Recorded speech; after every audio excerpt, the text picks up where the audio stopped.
I reckon Elle must be one of the hardest working actresses in Hollywood.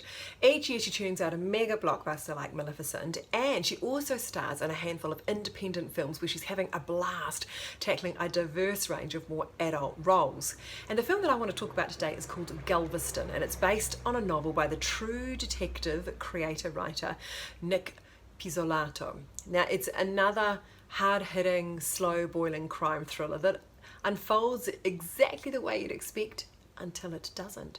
And this happens a lot in the film, which marks the directorial debut by French actress Melanie Laurent.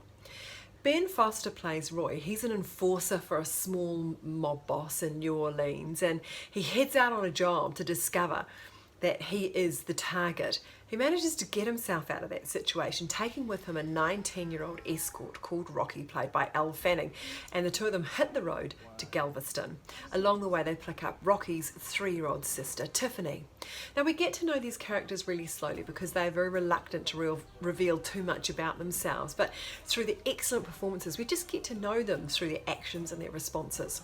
This is a film filled with people who have had hard lives, and as Roy contemplates the decisions that he's made in his life, he wants to make sure that Rocky has other options than what's facing her now. And there's no romance between them, but a family-like bond begins to grow. Right, the violence in this film, some of it is brutal and in your face, but a lot of it happens off screen, which was a very clever decision by the director, because seeing only the consequences rather than the act itself makes it even more powerful and harrowing at times. So this is supposed to be a film about redemption, but it is a bittersweet journey.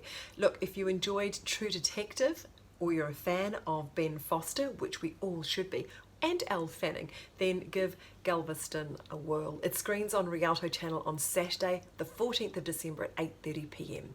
See you next week.